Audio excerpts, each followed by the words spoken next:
and click. Choo choo. The sludge train has arrived. What's going on? The sludge train has sludged its way into Rings of Power Episode 3. Isn't it exciting, everyone? How's everybody doing? How are y'all? How's it going? What's going on? It's Friday. Weekend is upon us. I'm gonna get this done, and then I'll have to see where the weekend brings me. I don't actually know. I don't have any plans as of now, so I don't know. I might even stream some video after this is done. That's just how it goes sometimes. That's what I did yesterday. I played some more on my Twitch. Played some Melandra, some retrotism. That was nice and fun. That was fun, right? I know there's some people in here who were there yesterday. That was fun stuff. It's just much more chill. Just shooting the shit, flomping around, talking shenanigans, all kinds of stuff. It's good fun. Should come over. It's good stuff. But yeah, it's Ring of Powers Day. Very cool. Very, very cool to watch right after She-Hulk last night. Why do they come out like right after another? It's like, oh, today I watched She-Hulk, and tomorrow you get to watch Rings of Power. Cool, thank you. Can you like do one in the beginning of the week and the other one at the end of the week? That would be really cool. But that ain't happening. That ain't happening, bruh. Is it true that the Harfoots are terrible? They're kind of insane. They have a weird philosophy, if you will, on how to handle people that are a burden, if you will. So yeah, we'll get there. It's they're weird. They're a weird little folk. Definitely. If Galadrial doesn't work for all Middle Earth, I'm gonna be pissed. Yeah. Did you watch Stockman's first impression of Rings of Power? He freaking loves Morphet Clark as Galadriel. I don't think I ever watch his content. Very, very rarely. So no. But you know what? I guess I'm not surprised. Doesn't he do like these super short reviews? They're just like 5 to 7 minutes or something. You might have to remind me. Because I've seen them, but I don't know. There's nothing for me to get from those reviews, and for me. So I don't. A decent day. That's good. I didn't watch his dumb show, so of course I'm good. That is good for you. That is good for you. This weekend brings good food for me too. I made a decision for myself. I'm doing a cheat day tomorrow because I'm having the urge to eat some nasty food, and I'm gonna stump it right here and now, and then go right back to eating normal. Because I'm craving some KFC, and I'm gonna order some KFC tomorrow, and have some snacks and stuff. I'm looking forward to it. Should be good. Should be good stuff. Premiering a video right now too, Myrtle. A short meme of Karen Sue Galadriel. Oh my. Having a great day, Metal. Yeah, should be good. Should be good. As far as I know, I don't have anything to do tomorrow, unless I'm getting dragged into EFAP tomorrow or something. I don't know. I actually don't know what's going on tomorrow. But that wouldn't be the first time I'm getting yeeted into an EFAP last second. But yeah, as I said, I'm just hanging out tomorrow, I think. Maybe. And if I'm not doing EFAP or anything, I think I'm just gonna go play some video and stream it over on the Twitch again. Or maybe do a Twitch on YouTube. A stream on YouTube. I don't know. We'll see. I have like legit no plans for tomorrow, which is nice. But if I'll play more Alundra. For sure. Because that game is fun. It can be a bit frustrating from time to time, but it's not bad at all.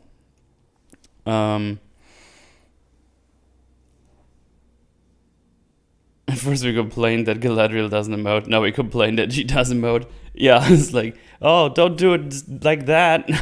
Go back. I think it doesn't help that this shot they show of her smiling and kind of laughing is in slow motion, and they hold it on there for, I don't know, 7 to 10 seconds, and it looks really awkward. But it makes for a funny thumbnail. That's why I took it. They need to make you a host already. It's all good. It's fine. I do like the flexibility of it. I'm not gonna lie. Cause I don't know. I like having my Saturdays open if I want to. Especially because I still have a normal work week every time, so I can't really hang out with people during the week. So, you know what? I'm happy with being a very regular guest. Very happy, actually. But I make your own chimkin. You do know to make chimkin, right? You heat it up. I make chimkin all the time, but KFC chimkin is really delicious. What am I ordering from KFC? I don't know. I'm gonna check it out. Probably get like a bucket or something. Get like a bucket. Maybe some coleslaw with that. And I'm just gonna devour the chimkin.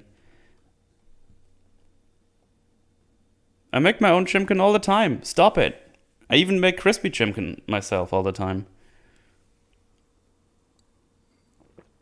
I do know how to do the cookings. I like my chicken like my steak. Rare. You probably don't want to do that. That's bad. That's probably not a good idea. Oh man. Happy horsey, happy whammons. Salmonella. Must be a demon because she doesn't know how to smile. Resting period face seems to be a current trend. Yeah, it's weird, isn't it? I don't know how we get from this character right now to the character we know from the original movies. It's like a goddamn 180. It's oh man. See, she is such a dingus, man. People are so nice to her, and she's such a bitch. But we'll get there. There's some tism in this, and the pacing is still snails, very snail-ish. But we got some nice visuals. Some nice visuals, and there's some music in it I like as well. So there you go. Yeah, episode 3. Another episode's. At least these episodes are. I mean, I say at least they're longer than She-Hulk, but now that I think about it, they should probably just be as short as She-Hulk because we could probably condense it down enough to put everything that happened in like a couple of 25-minute episodes. Man, we are moving in the snail's pace. Like how Medium Man considers Nori a friend. It's also really inconvenient that for the first time he speaks, it's like right there. Man, that plot line hasn't moved at all, right? We're basically still at the same point than before. Oh god. In her defense, she's only been alive for several hundred years, and makes sense. She's petulant. Oh yeah, that's true. Sort of 180 and reveals that she isn't Galadriel. Yeah, that would be a twisty Rooney. It's like a scroll or something from the MCU. It's like a surprise. You're trapped in hell. What's worse for eternity? She-Hulk or Rings of Power? Probably Rings of Power, because Rings of Power is so boring for most of its runtime. Things happen in that show, but it does nothing for the overall plot. I don't know. We'll get there. It's a weird one. It is a weird one. At least there's Sauron. I mean, Halbrand. I'm legit confused by that one, by the way. People are saying he's like, oh, he's totally not Sauron, blah blah blah. I honestly didn't even get that vibe. I legit don't understand where it comes from. Am I missing like some meta knowledge or something? Because I don't know. I legit do not know. Snail's pace. Not erotic. Oh, does he know things already? Hey Blair, what's up? I mean, I don't get to watch Gary's content a lot, or at least the Friday Night Tide ones. I haven't seen his review yet because I was busy with work and preparing this one. I let Az play on the side, and yeah, we seem to line up pretty much with how the show is doing. But yeah, I haven't watched Gary's review yet. I need to. I'll probably do that after, when I'm just chillaxing out.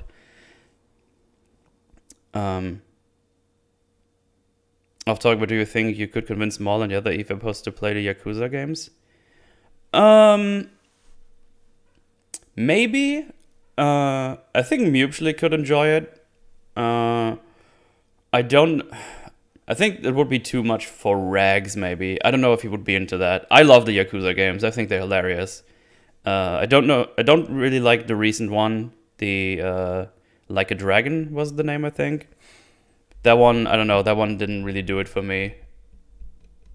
But I do like the other ones where you do like the actual fighting yourself without turn-based combat. Because those games are hilarious. Galadrial and stuff. I wanted Numenoreans to stab her. Yeah, absolutely. I'm surprised she wasn't. I think I'm done. Dude, I get it. I do get it.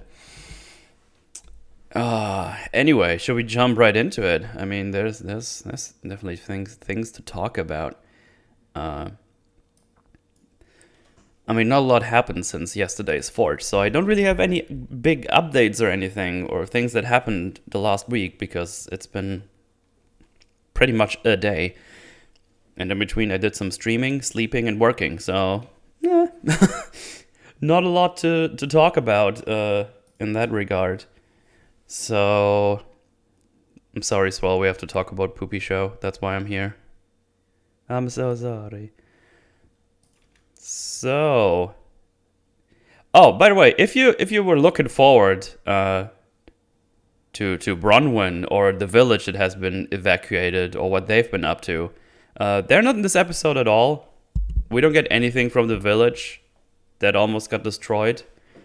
We don't see any reaction from Bronwyn, what happened to Arondir or anything. She's just straight up not in this episode. But we get new characters. Hooray! But yeah, we'll see. So we just see that Arondir gets dragged into some worker camp, slave camp that was made by orcs apparently, and they make them dig tunnels and holes and stuff.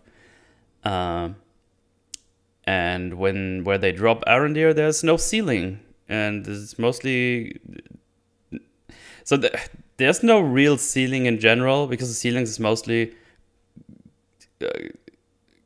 just tarps and blankets or whatever.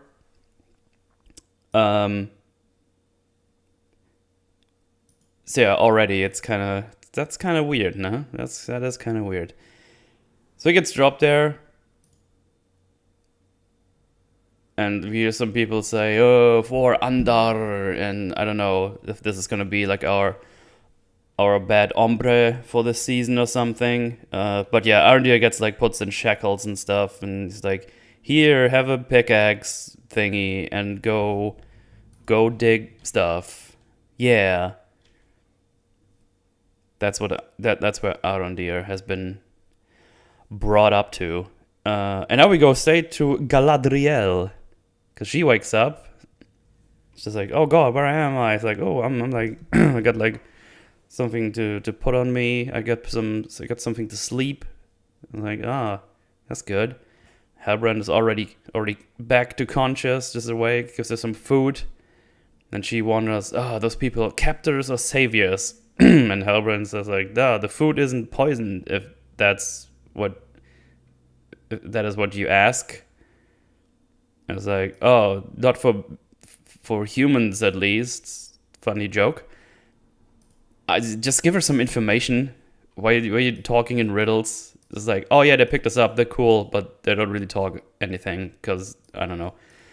But yeah, then the hatch opens and they go up, everyone is looking at them, they're like, oh, look at these weirdos, like an elf and a human. And then the presumed captain of the ship, which I don't know yet, but he is the captain. And he's like, an Eldar on my ship? That is a surprise. It's like, you picked them up, why are you surprised? Why would you say it like that? Really weird. But yeah, she then asked, like, what is this vessel? And he basically says, oh, it's cool, we're obliged to bring you home safely, which I put a big old question mark behind, because they don't really like elves in Numenor, where they go now, so I don't know why he's obliged to bring her to safety. Maybe by something else we don't know yet, because there's some weird king around that is not really the king anymore, and he has been dethroned. So I don't know if he got like orders from him or something. But then we get dialogue that is bizarre. Where are we going? See for yourself. We're almost there. And then Halbrand says, arriving where? And he just says, home. That might not mean shit to them. Like, what the fuck is this dialogue? Just tell them where we are going. Like, they could go in front of this things like, oh, that looks all really nice. Okay, where the fuck are we? Like, no, seriously. Can you tell me where the fuck we are? I mean, the dialogue is not one-to-one like this, but it is that short. Also, Galadriel is already being, like, super rude. She doesn't give any thanks that they saved you, didn't hurt you, didn't say thanks they gave you food. Just being a prick about it. It's fucking annoying. Anyway, we see some wide shots of Numenor. And yeah, it looks pretty nice. It's some nice visuals, for sure. And I do like the music in the background. It's pretty neat. I do like how it looks. Yeah,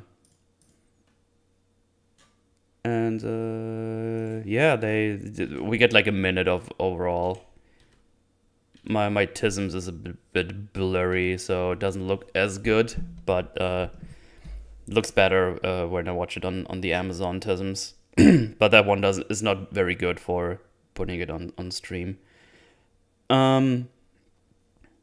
Also, they got like a real boat here. Looks pretty neat. I do like that as well.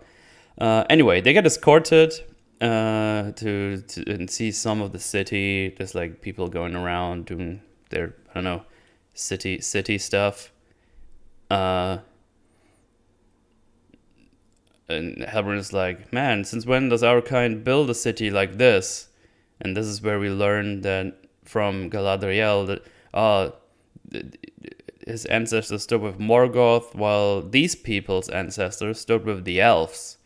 And as a reward, the elves granted them this city, and they were basically the same kin, sharing knowledge, and were like cool, doing drugs, and what they didn't say that, but they had like a good time together.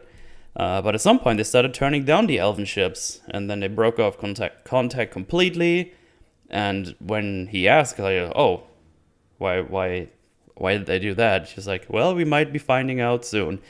By the way, we will not find out shit in this episode why they hate the elves.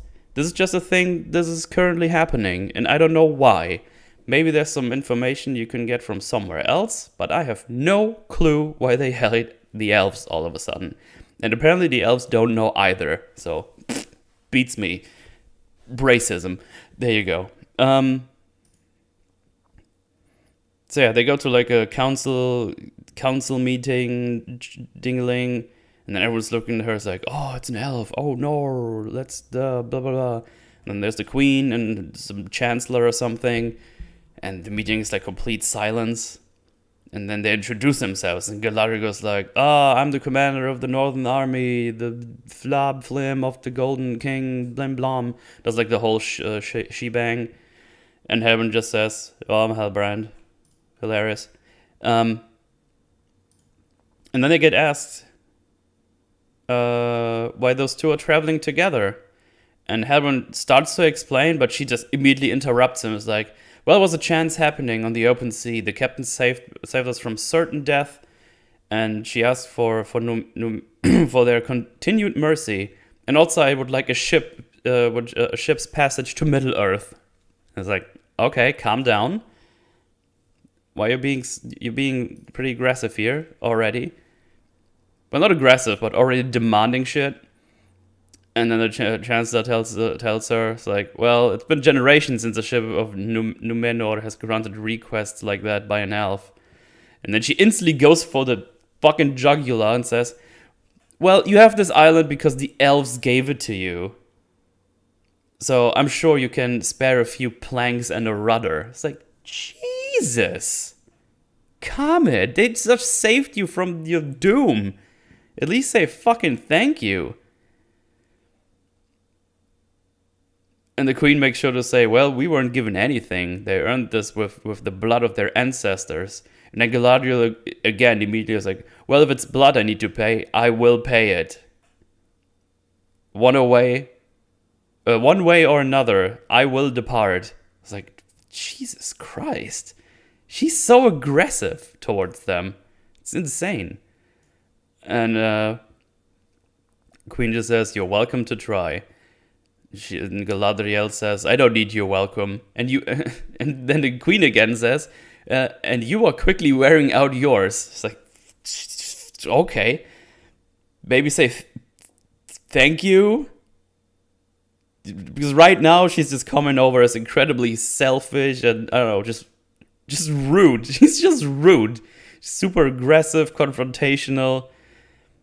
As I already said, how do we get from this character to the character in the original trilogy? It's madness. But then Halbrand steps in, basically goes like, well, seems like our departure comes with some complications. And maybe it would be better if we stayed a couple of days. And then Galadriel goes like, stay? And he just stays strong this time. And goes like, well, maybe we just stay a few days and you can weigh our requests with your advisors and chancellors. And there's like, fine, you get 3 days here. But Galadriel is bound to the palace grounds. It's like, I'm not gonna be a prisoner. And none of them actually ask why Elf seems to be hated here, even though she was thinking they might find out. We don't. And I know at this point, the Chancellor, it feels like he doesn't believe she's a commander of the Northern Realm or something. Because he says, we would rather kneecap a stallion than imprison the mighty commander of the elves. And that makes the crowd laugh. So I don't know what we're going for here. It's mixed messages. Because everyone is like kind of standoffish all the time. And then it's like, elves, funny. Silly elves. Whatever. And then Halbrand goes to give the captain a hug. And I thought here, that's neat. That's neat. You'd be like thankful. And it's like, like a brotherly hug and stuff. It's like, chill guy. Pretty level-headed. It's like, good stuff. Well, as soon after he only did that to steal back Galadriel's dagger. And gives it back to Galadriel after telling her, it's like, maybe you should chill the fuck out and some peace would do you good. We just have to stay low, blah, blah, blah. You just weaponized her. You just completely fucked whatever you did as soon as they find out. And it seems pretty obvious the way he gives it to her. And there's a lot of people there, but not the guards don't realize, no one realizes. But as soon as as Elendil, which is the captain guy, would figure out, oh shit, that weapon is gone. I should probably check these two out. Oh, you have your dagger? I'm gonna throw you in prison. Or worse. So yeah, you just armed yourselves after acting friendly. So good job. Obviously, Galadriel is first annoyed at him. It's like, now we have to stay here. Nah. And he rightfully says, well, you expect me to jump into the furnace with you. I want to keep my peace that I've been searching for so long, for the sake of both of us. Not so much that some peace would do you good as well. But yeah.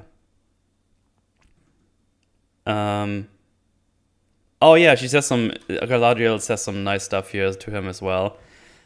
Because he mentioned the Southlands will still be there in 3 days.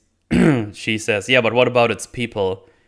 You jumped in the sea to save one life. I seek to save many. Why are you she's such a bitch. He fucking saved you. You wouldn't even be here if he didn't save you.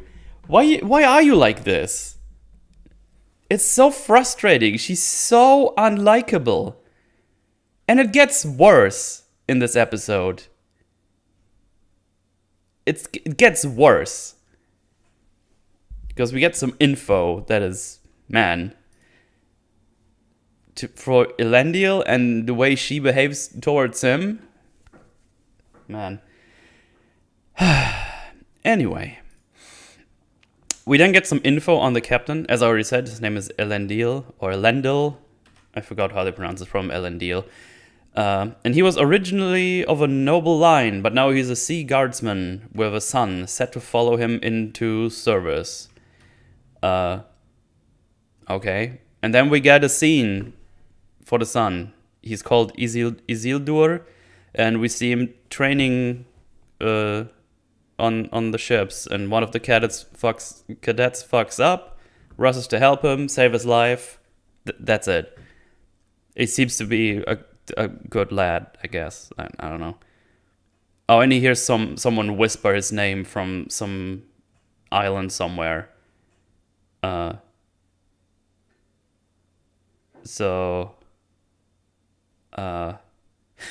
it. Yeah, that's it. We then see them on the beach. The cadets are fucking around. His sister is coming over. It's like, hey, what's up? I rode your horse. And he's like, oh, I got my horse. Hooray. Hey, where's dad? Blah, blah, blah. The other cadets are being boys, flirty with the sister. I don't care. This is one of these things. It just doesn't matter. Just like, here's these things. Cool. Worthless. We then go back to the queen, where Elendil has like a meeting with her. And the queen is like, why did you bring the elf here? Also, what doesn't your name has like a meaning? And he says, one who loves the stars. One who loves the stars. And she said, well, there is another meaning. What the fuck did you ask if you know? Because he's like, well, in the Eldar tongue, which are the elves, it means elf friend. And she's like, well, are you an elf friend? It's like, what the fuck are we doing? And then he's like, he pledges his loyalty and says there was the sea who brought her to him, and the sea is always right. So he did what he thought best. And as well, if this is your request, I want you to do a service for me. And yeah, he has to take care of Galadriel, or look after her rather. We still don't know why they don't like the elves anymore. And we're not gonna get anything in this episode. That's it. That's the scene. He's now in charge of looking after Galadriel. They're not gonna tell us their stupid fucking issues. Just the main problem in this universe seems to be racism. Everyone hates each other apparently. Anyway, back to Arondir, where we see that the orcs are in fact weak to the sun to some degree. I don't remember them. I don't remember them ever like steaming. Do they steam, or did I just imagine that? No, they just don't seem to like the sun. For some reason, I thought he was steaming, but I think it's just the scenario. There's steam going around. So yeah, they're in fact don't like the sun, which, if you remember from the first episode, where this one guy is, oh, why would we check in this thing where there's no sunlight and nothing would live? It's like, well, there's your answer. That's why they don't like the goddamn sun. Sun, not son. Sun. You know what I mean. I'm overthinking this.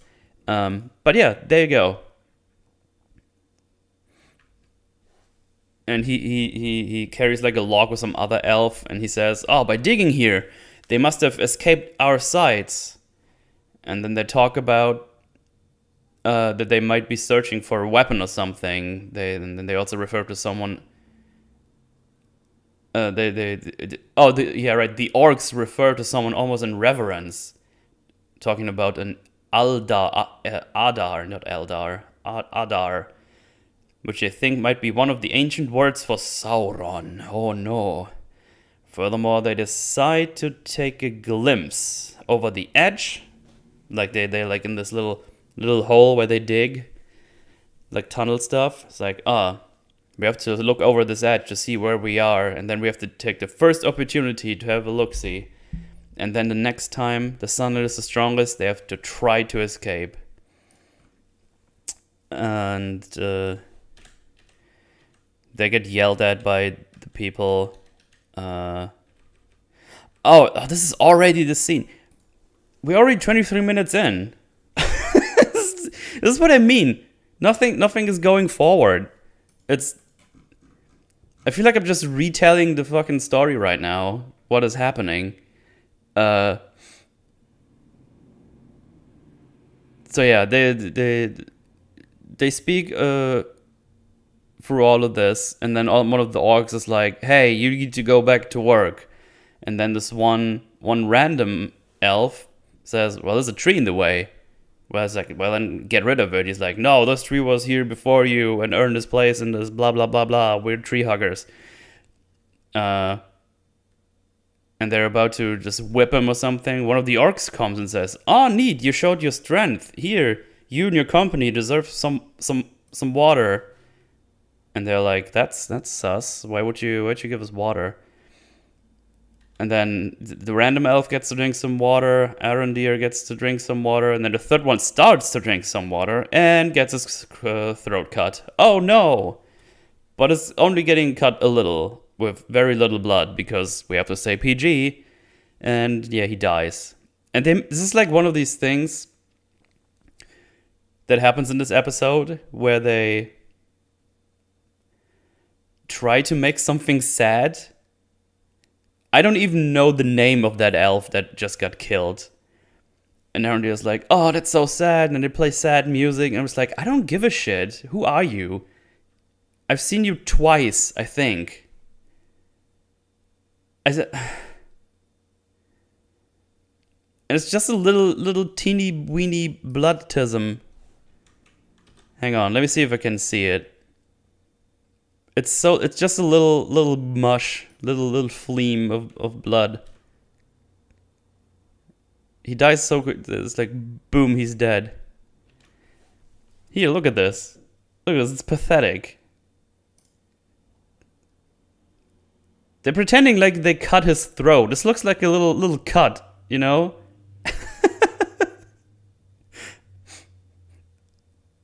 This killed him. This little flimbus here. And the cut is not wider than this, and it looks very, very shallow as well. And it looks so fake as well. It's so bad. And they make it like all sad and everything. It's like, I don't care. I don't know who you are. Are you an old friend of Arondir? I don't know. You just talked and you just made this plan. And he's dead. This little cut, you can see it before he grabs it with his hand. Yeah, exactly. That's what I mean. Oh no, he spilled ketchup on my neck. No!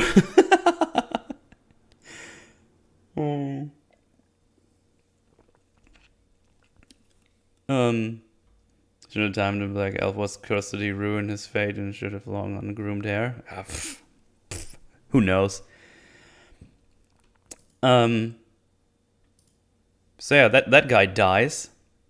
And then random elf is annoyed, curses at the orcs, and the orcs are like, ha ha ha, he killed him.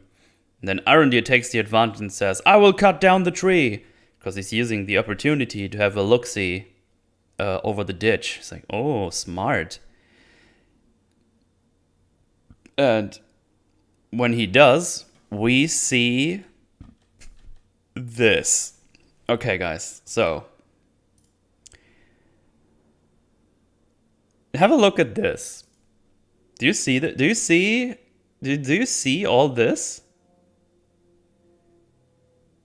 Do you see, Chad? Can you spot the issue here?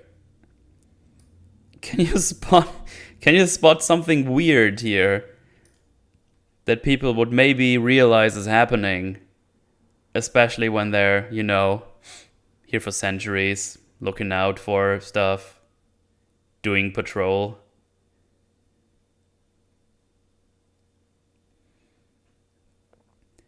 I'll give you a hint. It's the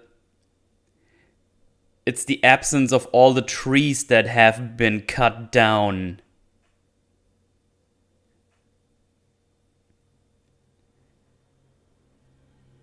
You probably smell it before you saw it. Yes. And it's smoke. Yeah, there's smoke, it's cut down, it's fire. So, I don't believe for a second the elves did not find the orcs doing this. This shit is smoking, it's all fucked up, it smells of fire probably. And in the dialogue earlier in this scene, they say they've been devouring town after town. Do you know what it means when a town just disappears with all its inhabitants? And then multiply this by, I don't know, 10?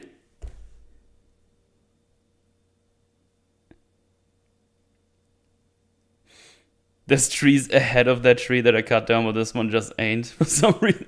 Oh yeah, that's true. There's like, we'll have that one here, where we're not completely ignorant. We still need oxygen. So yeah, you have to remember, they told us already, the elves have been here for centuries, looking for orcs and evil stuff all over Middle-earth. And they started packing up only, I mean, I assume it's a couple of days now since they got the order to come back home. War's over. We did it, guys. High fives all around. We're gonna go home now and have a good old time. So on top of that, they've been here for centuries, doing patrols, checking out if everything is okay. They've been packing up only for a couple of days. There's probably a shit ton of elves still around, which they seem to think as well, because their plan here is, oh, we need to distract them, and if only one of us gets out of here, you need to get the elves and come back in full force and then annihilate them all, which makes a lot of sense. There's a lot of people here. Problem is, if you have these elves here patrolling every single city, apparently, checking if the wells are fine, if there's been any news, and here, and this, and this, and this. How is it possible that you didn't notice the disappearance of apparent multiple towns? Multiple towns. And apparently they've been abducting elves as well. So how did that not happen? Do anything? It's like, hey, where's Arimbrier? It's like, oh, I don't know. He was supposed to be back from his patrol 2 days ago. Oh shit, we should probably check the town out he was supposed to check out. So, yeah, I don't know. Seems like bollocks.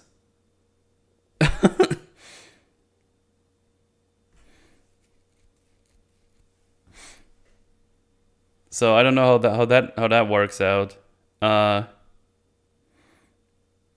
With the magical side, couldn't see destroyed villages in miles-long swath of bird forest. What's interesting is I watched Az's coverage of this, and apparently that Adar guy is just an elf. So I don't know what he was up to. Maybe he somehow he's I don't know. Maybe he somehow paid all of the good elves like, hey, just don't mention this disappeared village, okay? I don't know. It's of trouble understanding that this is happening. But yeah, imagine if Godraz actually loved the lore wrote this. No.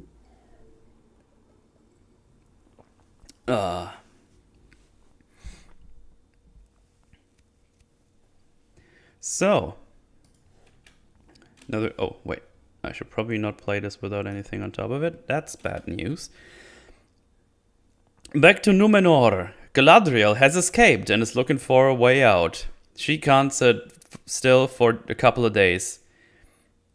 She's just kind of parkouring around the thing and just jumps down. People are looking for her. She's doing... she's just jumping into the alleys and she eyes a boat. But Elendil is already here. And says like, well, Queen wanted me to look after you, so you don't make any trouble or Roonies. And he also mentions that the Queen sees it as punishment for him. And then Galadriel immediately looks at him and says like, well, looks like the Queen and I have that in common. I wish you never brought me here. It's like, fuck me! He saved your life! You bitch!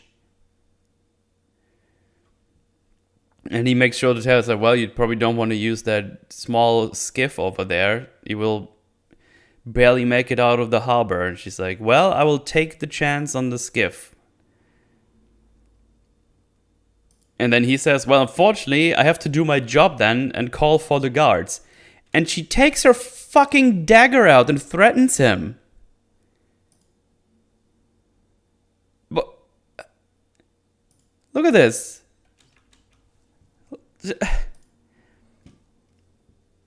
He's like, I can just not let you go. Like, this guy saved you. Knows, even though he knows the people here hate her. For, I don't know why yet, but I don't know. He gets punished for this, with this, which is hardly a punishment to be fair, but you know what I mean. And he was even threatened with treason earlier in that other scene. And then you fucking threaten him with a knife? He's here because of you. Fucking hell.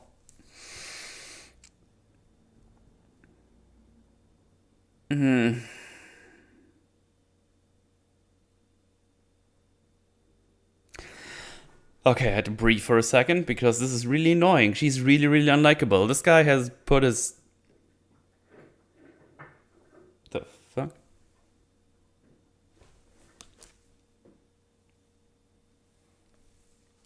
There's some weird noises in the walls. I think they're coming for me.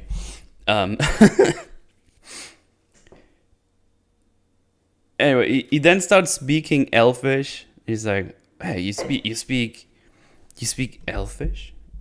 And he's like, "Well, yeah, it's still taught here. Like, not everyone hates you. Where I was born, people are still learning this. They still teach it in their halls of lore." And he even mentions that you can even see the Elvish signs carved everywhere if you look close enough. And she's like, where's that? Where's the thing you mean? He's like, it's like a quarter-day ride, and asks, what are you looking for? And she says, did you say ride? And then they just ride over there. They just fucking go. No issues. They just grab some horses and fucking go. No issues here. No problemo. It's not like she was supposed to be bound to the palace or something. And that's gonna be a big issue. You know. Also, we get the smile. You get the smile. I'm sorry, chat. It's happening. It's slow-mo ride with slow-mo smile. There it is. It looks so goofy. It looks so funny. Oh, it wouldn't even be so funny if they wouldn't do it in slow-mo. It would just be a passing thing. But they do it in slow-mo and keep on it.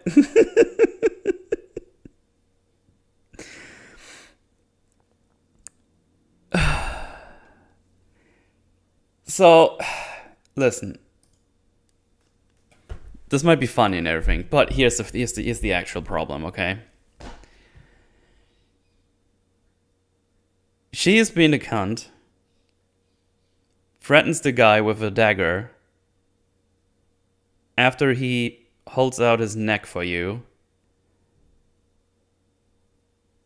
And they just ride off into the sunset to wherever they are, which is definitely not part of the palace anymore. They get some horses. They have a quarter of a day ride. So it means they're gone for at least 1.5 days. That's not including any rest or anything. So it's probably more like 2 days. Nobody seems to care that he grabs horses anywhere. Nobody's like, hey, isn't she supposed to be like, stay here or something? Did you go ask the queen, can we go to this other place? She'll probably say like, fuck no. So, this guy is still nice to her, gets her to this stupid library, or this hall of lore, after he gets threatened. What a nice fucking dude. He's way too nice. But then again, there's no way they would let him go. So, yeah, there you go. It's fucking stupid. I also found it really funny, my friend who put this frame this way, he said she has the "I'm looking at you in the train and kill you later" stare. Which I found pretty funny. So yeah, they just go. They're just off, just having a good day. Good 2 days even. Slow-mo cringe. Oh, there you are. I just talked about you.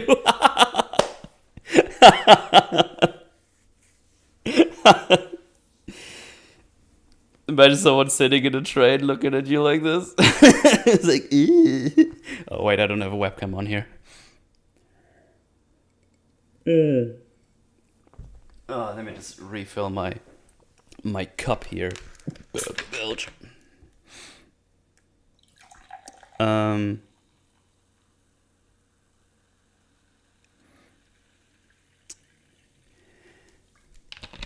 Would have been fine if it wasn't slow-mo. Yeah, I wouldn't even notice. Wouldn't even have noticed.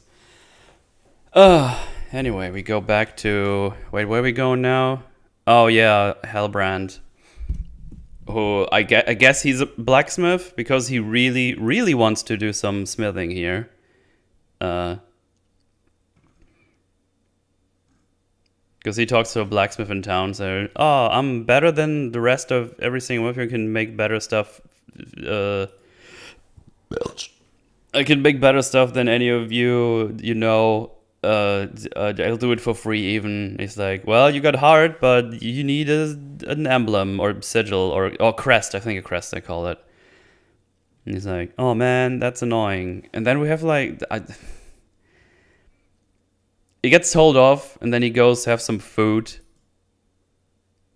And then he gets heckled by some locals. And it looks like he's about to snap. And then he's like, oh, yeah, you're right. I'm a guest. And I haven't even shown any gratitude at all. The next couple of rounds are on me. I guess he got the cash for that somewhere, because he actually has coins in there. I don't know how currency works in Middle-earth. I don't know if they just use all gold coins or whatever. I legit have no clue. So whatever. So yeah, they just drink, they have a good time. And he leaves stating, I better take my leave before the warm impressions are gone here. But yeah, they get drunk, fucked up and everything. It's great. Have some funsies. But obviously he was just here to steal the crest of the guy because he sees it on him, the guy who heckled them. And then, but they notice and they go after him in the alley and he's like, nah, well, it was worth a try. I don't want any trouble. Here, take it back. And the guy rightfully says, well, it's too late for that. I was like, you know what? I agree. I agree that it is too late for that. So, I just flumed my notes. Hang on. So he just gets surrounded by them, and he's like, get pushed. He's like, oh man, don't. And I think he says like, oh, please don't do this. And it's obviously being that the whole thing is like, oh, you don't want to make me angry. And they give him like a big uppercut, and he just destroys them all. He just punches the shit out of them, breaks one of the guy's arms and everything. He just fucking destroys them. And I feel bad for these guys. I mean, they were dicks, don't get me wrong, but you did steal from them.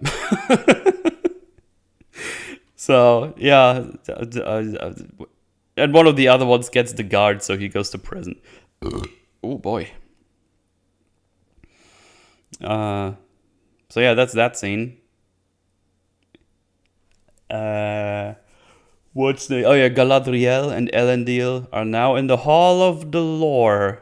And she draws Sauron's sigil. And he just goes up to the librarian and is like, hey, can you have a look-see for this? Like, okay, I'm gonna do it. And then we get to know that the hall was assembled by Elros himself. Like, I don't know who that is. But apparently it's Elrond's brother, from what I understand. Yeah, just we know that now. She also finally says thank you for once. She's like, oh, thank you for bringing me. It's like, oh man, that was nice of you for the first time ever. And then the librarian dude comes back. It's like, here, I got some infotisms. And they open it up. It's like, oh, what's this? It's like, apparently, from what we hear, this is an account of a human spy with information that has been retrieved from an enemy dungeon. And it basically says that there's a play to be enacted, but a plan. I don't know why I wrote play. Sometimes I write notes and then I've confused my future self. There's a plan that has to be enacted by Sauron's, not by Sauron's, by Morgoth's successor in case he's been killed. And he drew the location of the tower on this parchment, and Galadriel realizes, oh shit. That's not a sigil. It's a map of the Southlands. It's like, oh. Is it? And they do show us. So you have, if you put the sigil sideways, let me get this here. 1 second. I need the. Don't put your hand on it. I'm trying to show it. Where is it? There it is. So, I need to remind you that they've been here for centuries, okay? And she's very obsessed with the sigil. I think there's a very high chance she would have noticed this, but apparently she's like, oh, damn, that's not a sigil. That's a map. You see this? You can't see it. There's my mouse. Boom, boom, boom. Floomp, floomp. You know, here.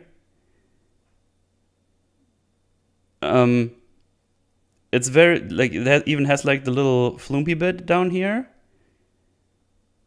So this is, I guess this is supposed to be, this is soon to be Mordor. Because I checked the Tolkien map, because I was curious what this is, because I have no clue.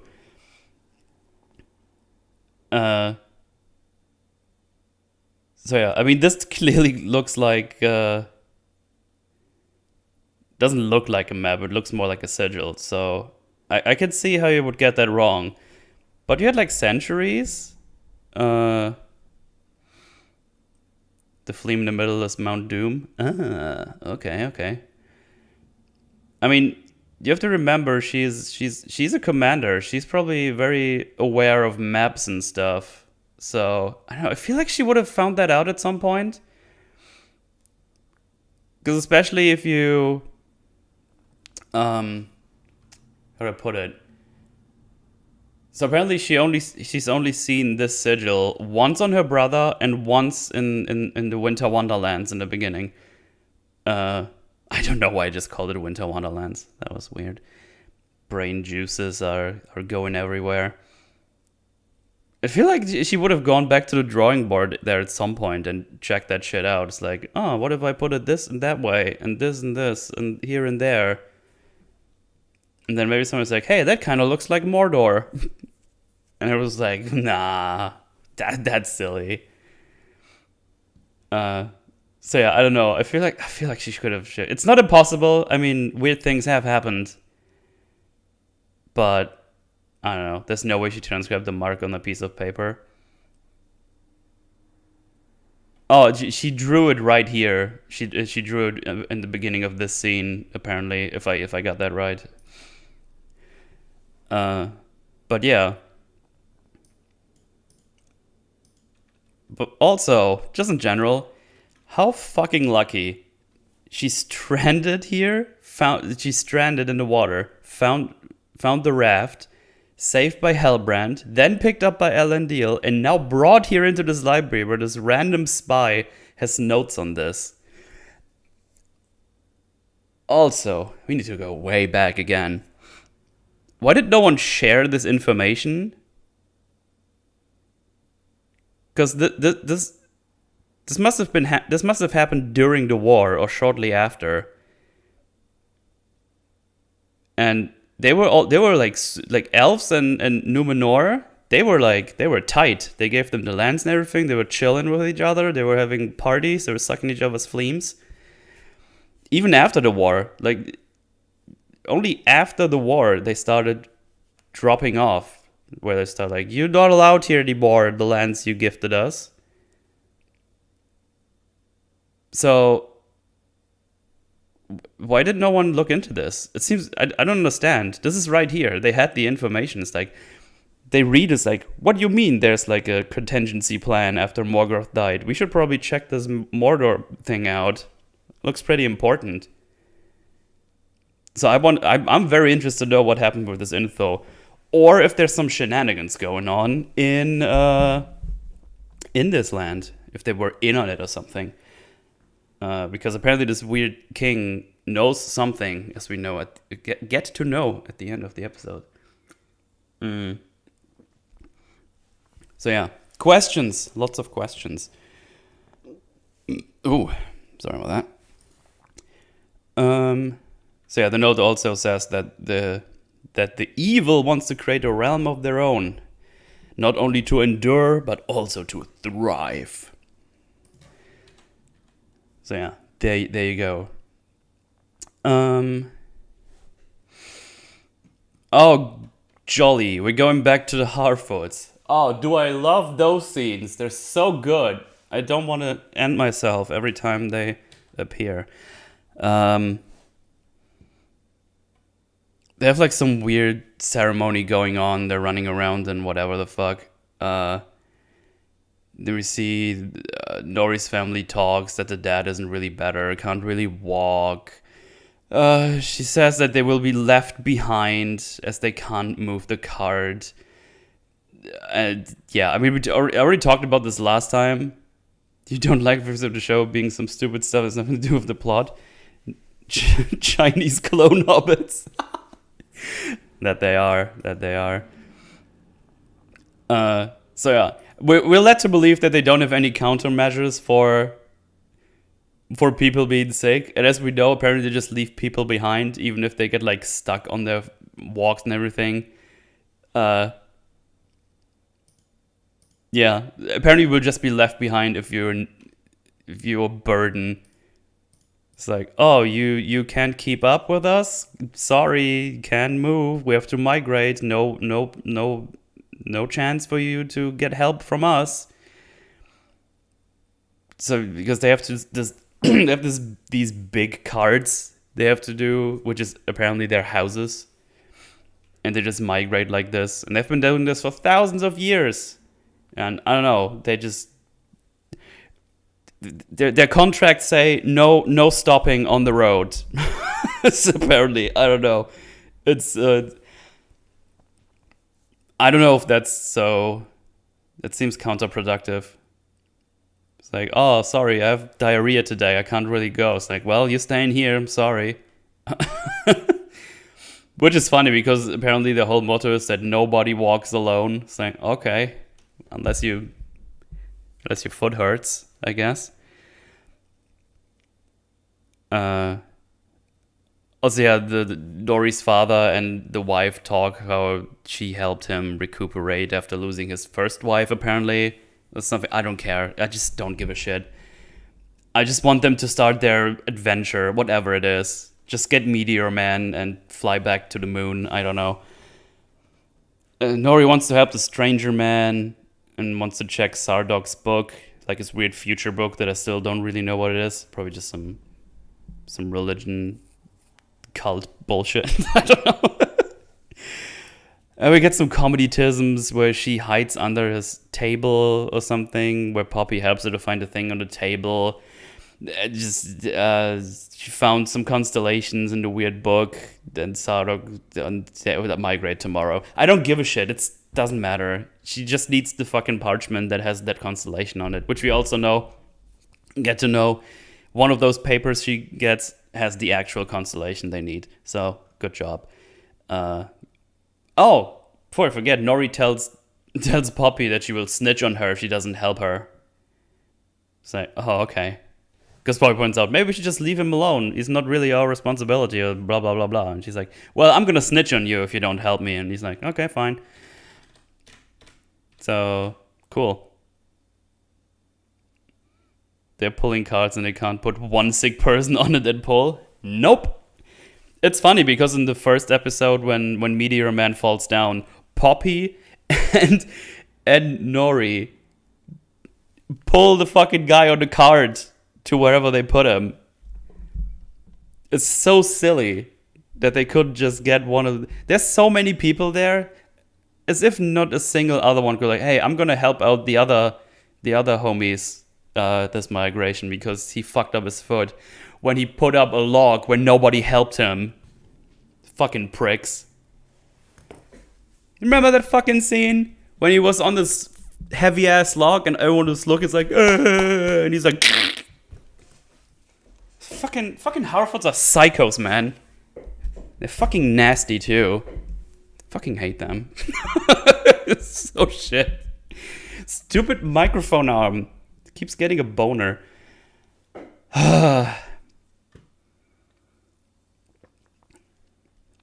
This tight community becomes survival of the fittest as soon as they move. Yeah. Oh yeah, and then they have like a ceremony speech where they honor the dead, and it's all sad, but we don't care because we don't have any connection to these Harfoots or whatever. He goes like this some shit like, oh, we're gonna remember blah blah blah when we couldn't wait for him when he, I don't know, fell over. And the other one died because of a bee. And everyone's like, what an idiot. He died because of a bee. Probably somewhere in the back is like, that was my dad. God damn it. So yeah, they say all these things where they got attacked. There's like some in there where they apparently there's like some there where it's just like normal deaths in the migration where they got like attacked by wolves or something. It's like, okay, that's fine. And it's like, oh, but that one time when he got stuck in the snow, it's like, can you just fucking help him? Just help him out. It's like this way has helped us stay alive for 1,000 years. Like, yeah, maybe you would be even better off if you wouldn't have let everyone die and maybe have a shower once in a while. But who am I to judge? I am judging you harshly. So they did their little ceremony, and everyone's like, "Oh, boo-hoo! All these people we don't know died." But the meteor man makes his way here randomly and finds also the pages Snorri put on the table. And he's like, "Oh, look at all these papers. This is really cool." It's like, "Ooh, constellations." And then he finds the one. And somehow, whatever his weird powers are gonna be, he makes the fire burn stronger everywhere. And then he starts burning up the page. He's like, "Oh no, oh, it's on fire." And doesn't know what to do with the fire because, I don't know, his brain is not awake yet. Or, I don't know, he probably has like a massive concussion from falling from the moon. I don't know. And then he starts like running around. It's like, fire. And then he just pulls down a bunch of the carts and tarps and shit. And it's like, oh god, everyone is scared. And then they all hide. And then he gets up. And the stranger, for the first time, says a word in their tongue. And he says, "Nori." It's like, oh, fuck me. How unlucky. And then they talk to her. It's like, "Oh, what did you do?" Well, I couldn't just leave him here. Then he was scared and injured and hungry, probably. And then even the dad points out, well, it was kind of crazy how someone fell out of the sky. That's kind of unpredicted. And he's like, "Well, I can't just let him lie there. I had to help." And Sarok doesn't... And what was it? Oh yeah, she also asks like, "Hey, what is with the constellation? What does it say with this one?" It's like, "Oh, it's all burned up. You don't need to know." He probably knows. And then she has her thing that's like, "Oh, we have to stay on trail, and God forbid we explore something new for once." And then one of the other Harfoot's like, "Well, you broke a rule, so you have to be the caravan." It's like, Jesus Christ. How many? There's probably like 1 million Harfoots out in the world who are just chilling by their own, having the greatest time. Just hanging out with dwarves and with elves, and they're like, "Yeah, we have showers now. It's fucking great. Fuck those Harfoots. I'm not grimy. We have like elvish soap. This shit is great. Why did I caravan with them for 20 years? That was insane." I said, I want to go there and take a shit in the other woods this time. They were like, "Get the fuck out of here. Fuck off. On the trail." Fucking psychos, man. Fucking psychos. Anyway, Sadok says she is still young and we're departing as planned tomorrow, but they will be at the back of the caravan, which is bad because the dad is injured, so they will most likely be left behind. Because I guess he was hoping that they were more like in the middle or something, or in front, so just get pushed along, if you will. "You broke the rules. You must now shower." And then the mom says, "Oh, you might as well put us in the book of the left behinds." And she says that there's a reason he's here, and I might not be special, but he is. Not making a very strong case for herself. And he's like, "Yeah, whatever. You gotta go pack." And that's most of the Harfoot stuff done. We haven't accomplished anything. We just wasted time. I'm almost done with the episode. Considering it took me so long to get through this with notes. Whatever. Oh yeah, we get the weird family drama now of Elendil. Yeah, we're back in Numenor. We get a scene with Elendil, Isildur, and Earian, which is his daughter. And they have some bullshit drama where Isildur doesn't want to partake in his sea trial that is in 9 days. How did Az put it? He wants to take a gap year in Numenor, just play some video games or something. It's like, oh, has it something to do with your brother? So I guess he has another brother?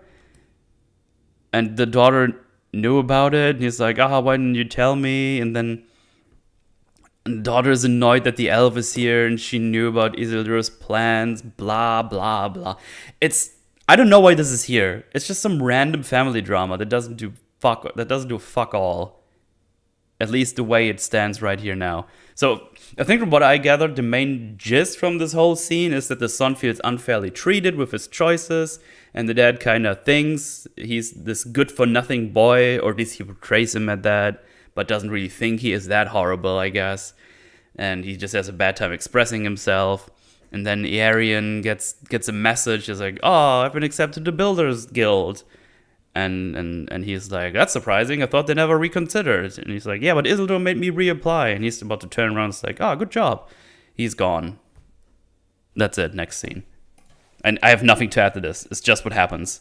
He's bad with his kids and can't let go of the past or something.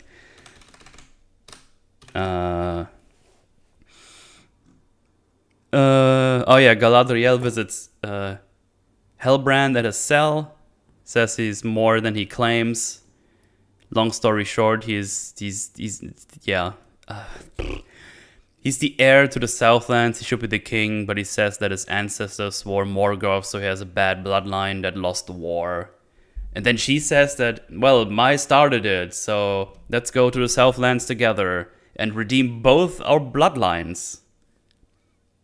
What does she have to redeem?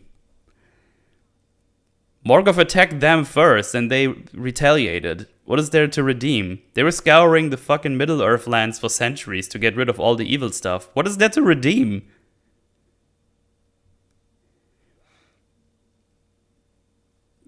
Whatever. I don't really understand what she says. But yeah, she wants to join him and says, well, you are stuck here and you're missing an army. But then she says, well, that is bound to change. Okay. Yeah,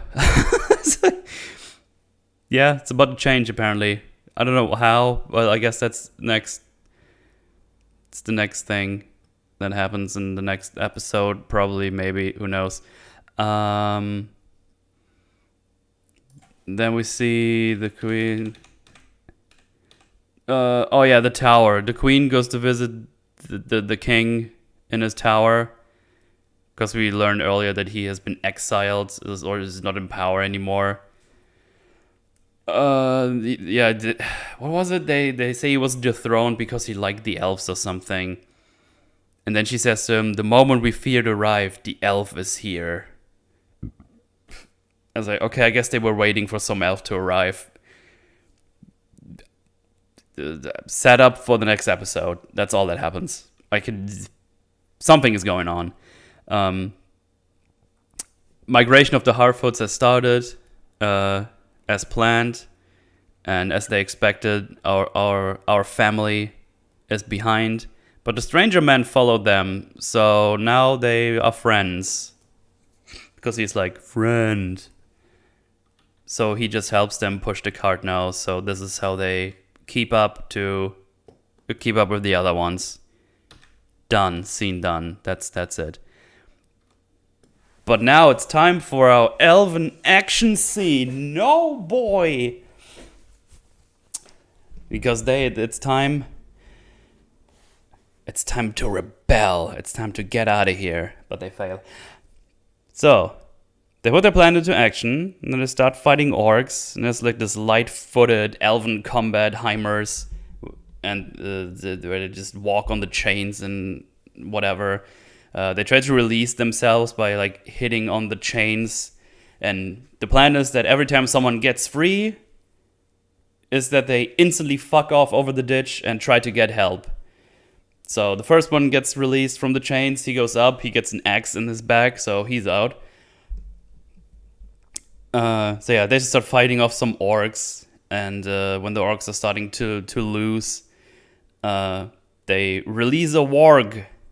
And that critter eats like 2 or 3 elves before he has to fight Arondir. Arondir traps it with chains.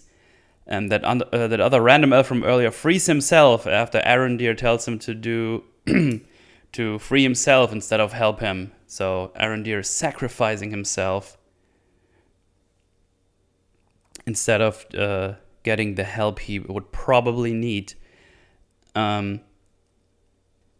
And Arondir just kind of climbs up, looks if he's going back, but the guy got hit by arrows twice, so he's dead. And then they throw him back into the pit, and they're about to kill him. And then, before the blade can connect, they say, "Stop!" I was like, why? Show him to aid Adar. Then we see a blurry shot of Adar, where we not get revealed how he looks yet. So that plan failed horribly, and our protag luckily gets spared. Oh yeah, also at some point he stabs someone with a branch from the tree, which is kind of funny. He just grabs the branch and sticks it into the side of one of the orcs. He goes like, "Grrr!" Yeah, that's it. Adar has the phlisms up his tisms.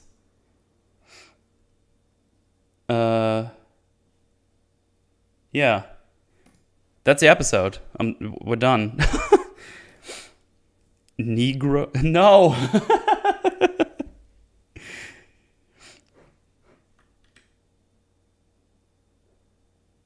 Orcs can be killed by twigs. Yeah, I mean, if you have like a really sticky twig, you can do that. So yeah.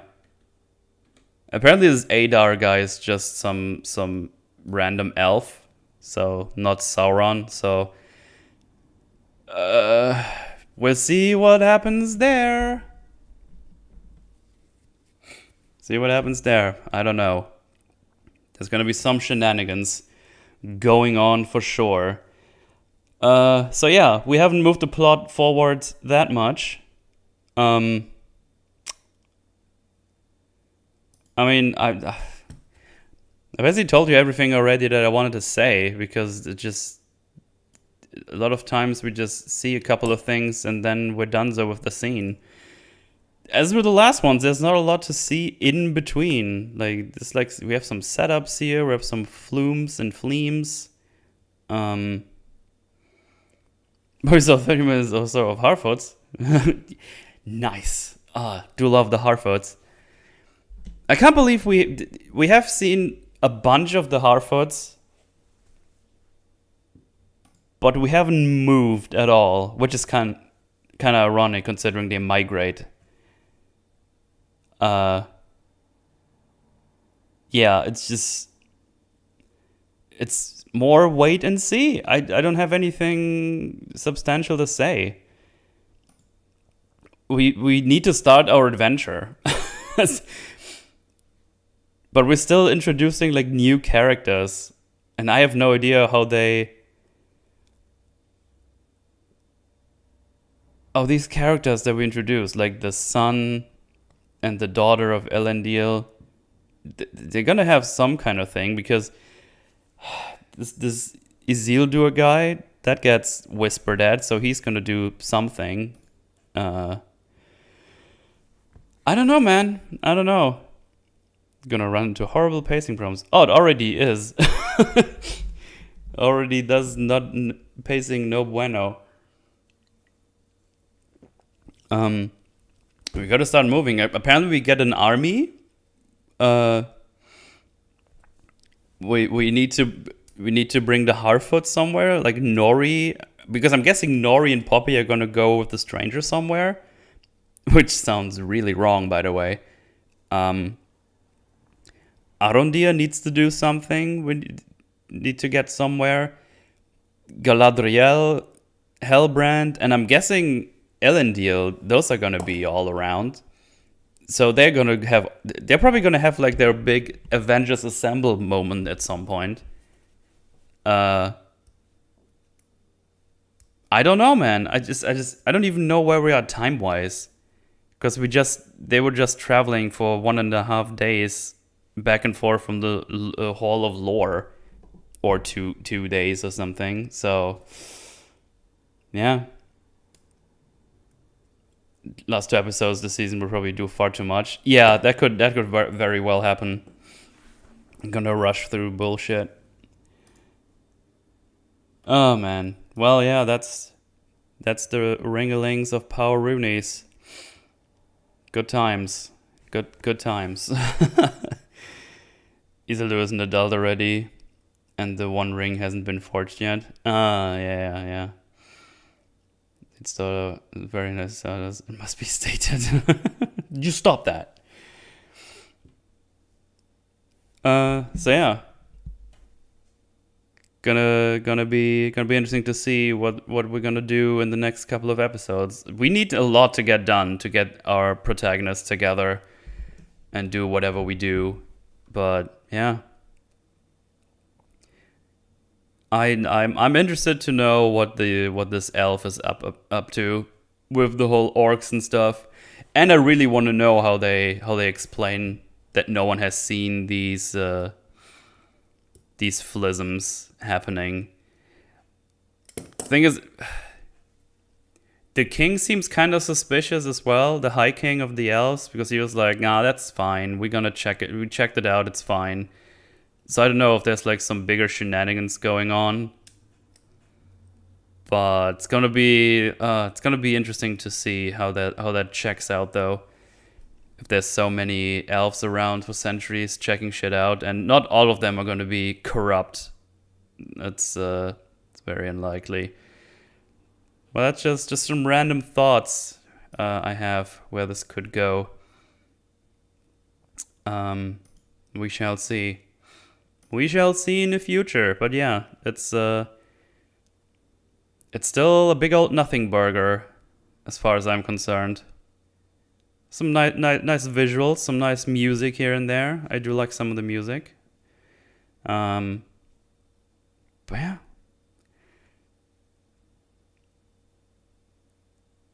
So yeah, there it is. Let me have a look. See, I think there was a super chatteroonie. Let me get that up, and then we're done with the sludge train for this week. At least I think so, unless I'm getting dragged into more sludge, but I don't think I will. I'm